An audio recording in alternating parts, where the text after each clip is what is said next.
Good afternoon, folks.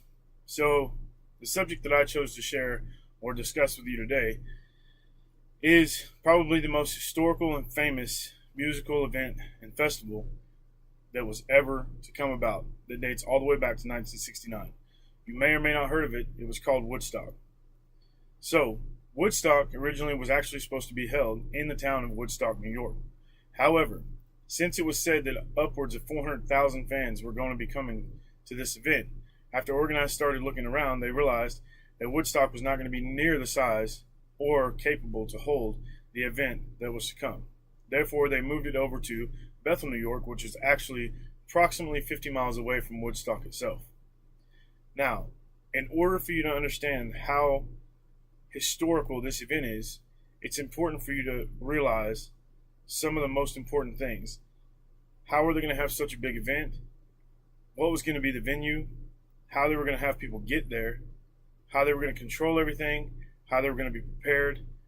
Not to mention, there was going to be 33 top performers of America's Rock and Roll USA hit list at this event all in one time.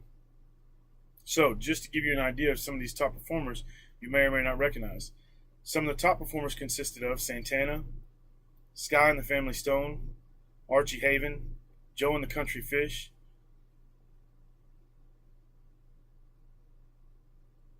all three, Guthrie Arlo, and then some of even the second contenders, you could say, were still some of the names that we consider to be successful bands, even in today's day and age.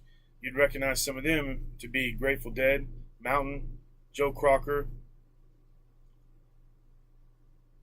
Jeffrey Airplane, Jimi Hendrix, and then even some of the ones that were to deny to come to Woodstock would be names like the Beatles, which we all know the Beatles, but they had declined to come to Woodstock. Now, once you get past the performers, we start to think about the venue itself and what they were going to do. It's said that there were so many people coming to this event, and it was so unorganized due to the capacity of people coming. People began to just park their cars on the road, and they would walk up to 17 miles just to get into the concert, which would lead you to believe that once they got into the concert, they would have even more delays. It's said that it took up to an hour and a half just to get a water. Now remember, due to the capacity and the preparation that really couldn't be foreseen, even water was in short demand. So, you had some people that did prepare, so they brought all these waters and food and everything else. But that weekend, it just so happened that it was one of the nastiest weather weekends. So it was raining all weekend. So even people that prepared, everything that they had brought was ruined due to the inclement weather. So, moving on. Remember, this happened in the 60s. So what does that mean? Sex, drug, and rock and roll. So, there was things like death, even birth, and of course, the illicit drugs that we always hear about, especially in that era. So when we talk about death, there was two deaths.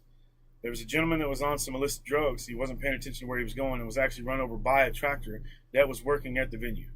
There was a second gentleman that actually overdosed on heroin while at the venue. Now, we move on to the birth, which may seem a little crazy. However, there was actually two births, and although it wasn't actually confirmed, there's plenty of witnesses out there that say that there was two births there at Woodstock that weekend. Now, drugs. Obviously, we were dealing with drugs like LSD and marijuana, and it's said that 95% of fans that showed up for the show were on one of the two, if not more, illicit drugs. So you can imagine the crazy feeling to be surrounded by all these top performers, death, birth, shortages on water, waiting, the crowds of people, the issues that would concern. So, in closing, I hope two things. One, maybe you'll research this yourself. Two, I'd like to say that I wish I could have been alive during those days so I could enjoy such a historical event, to see so many great performers and experience all these things, and if nothing else, at least be able to see what media coverage was available at the time to experience such a historical event that we may never see again, especially with such stories to follow behind, even though we may not know every single one of them. So that's my speech on Woodstock.